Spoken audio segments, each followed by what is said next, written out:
So hello and welcome to the new video. This is the fourth episode of the DC to DC buck converter, and in today's video we are going to do a really amazing thing. We are basically going to design a calculator for DC to DC buck converter, and that too in MATLAB. Yes, we are going to do the programming, and from the programming we are going to design the calculator for the DC to DC buck converter. Along with that, we are going to calculate the values for the DC to DC buck converter. So without wasting any time, let's start today's video. Also, I'm hoping that you guys are liking this series really well.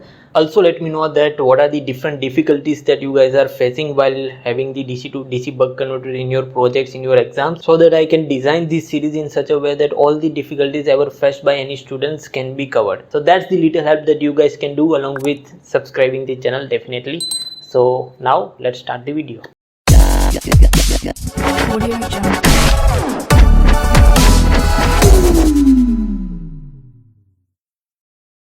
So hello and welcome to the video. Basically in the previous video we have derived the equation for the inductor, and we have also discussed that how we can go with the value of the capacitor. So in today's video we are going to develop a calculator. So let's go to the screen of the MATLAB. I hope you can see it. If you have not familiar with the MATLAB and what is MATLAB and how you can operate with the MATLAB, I have basically made a series on the MATLAB, and here by clicking on the I button you can definitely go to that tutorial series and you can see the MATLAB.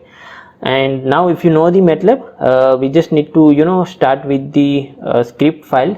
So we'll just click on the new script, and definitely we will save our file with the DC to DC buck calculator. Okay, so the first thing that we will do is we will write CLC and clear all.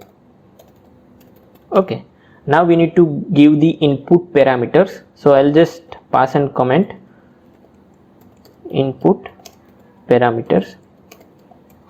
So the input parameters that we will have for our DC to DC buck converter is first, that is the input voltage, right? What is the input voltage for my DC to DC buck converter, and what is the output voltage that I want for my DC to DC buck converter. Plus I need to also select the switching frequency for the switch that I have in my DC to DC buck converter, that at which rate I am going to turn it on and off.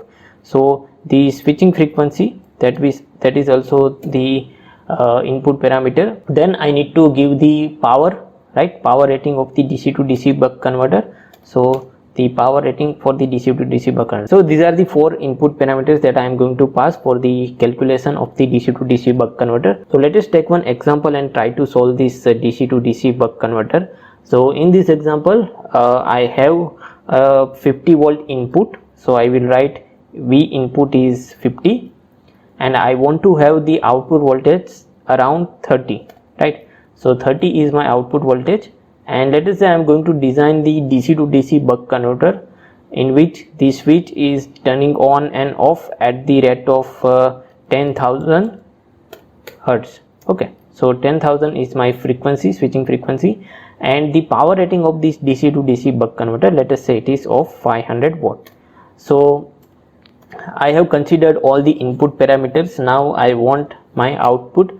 So basically the thing that we want is the value of the inductor, right? But before we give the value of the inductor, there are certain things that we need to give.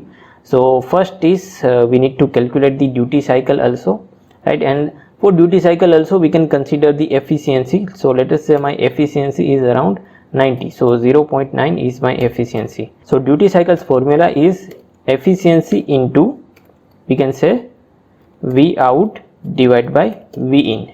Okay, so this is my formula for the duty cycle, and I will not put the semicolon at the end of the duty cycle because I want to have the value of the duty cycle printed on my command window. So I will simply not have the semicolon at the end. Then once I calculate the duty cycle, I will calculate the output current's value. So the value of the output current is simply the power rating divided by V out. Okay, so this will be my output current. Now as I have the value of the duty cycle, as I have the value of the output current, I will simply have the value of the inductor.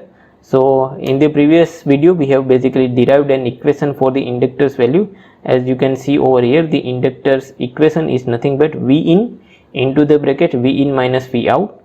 Okay, so here we will write the same, V in into V in minus V out. So this is our numerator of the equation, so I will have the bracket for this numerator, and then I will divide it with the equation that is delta I into F into V out. Now what is delta I? Can anyone tell me what is the value of the delta I over here? Or you can simply write your answers into the chat box. So here if you observe the value of the delta I, as I told you in the previous video also, that the delta I is basically the amount of ripple that you want into your output current, or basically inductor current. So generally we want the ripple to be around 2 to 5% of the output current.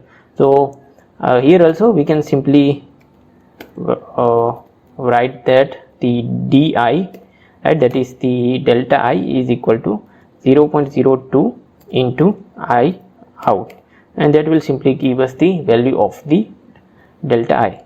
So into the denominator we can write di into our switching frequency into V out.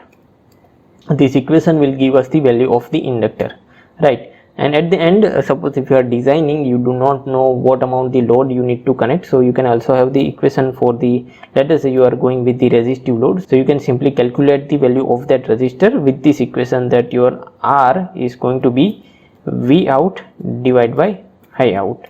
So using this equation you can simply calculate the value of the resistance. This is optional in case if you don't know that what amount of resistor that you should connect. Fine. So once you have all these things, you can simply press the run button. Okay, and once you press the run button, all the things will be, all your output, what is your requirement, what is the value of the inductor, what is the value of the duty cycle, will come into the command window, as you can see over here. For this example, our duty cycle will be 54% and the value of the inductor is 0.01 Henry. So in the coming video we are going to simulate the open loop simulation of the DC to DC buck converter. So in that we are going to connect the inductor with the value 0.01 Henry. We are going to connect a switch with the switching frequency 10,000 Hertz. Now most of you may have that question in your mind that sir, this we can do on the notebook also, with the help of the calculator also we can do this. So why do we actually need to do the programming for this DC to DC buck converter? My answer is really simple, that suppose if you are an electrical student, you are going to deal with the DC to DC converter very frequently. So at that time you need to do the manual calculation and you need to basically invest your 5 to 10 minutes in calculating these small things. So rather than doing that, you can simply develop a calculator. So every time when you need to change the input value and output value, you just simply change the input parameters, and once you change the input parameter, your output will be one click away. So that will basically help you in saving your time and energy that you are putting for doing the same work again and again. And the second advantage is that those who actually do not know that how you can utilize the programming of the MATLAB, they also get some idea that how we can deal with the programming of the MATLAB. So for these two reasons only I have made this video. I hope you like this video, and in this channel I am regularly posting this kind of content. So if you are new to the channel, I highly recommend you to subscribe the channel and keep supporting the channel. I will meet you in the next video. Thank you very much.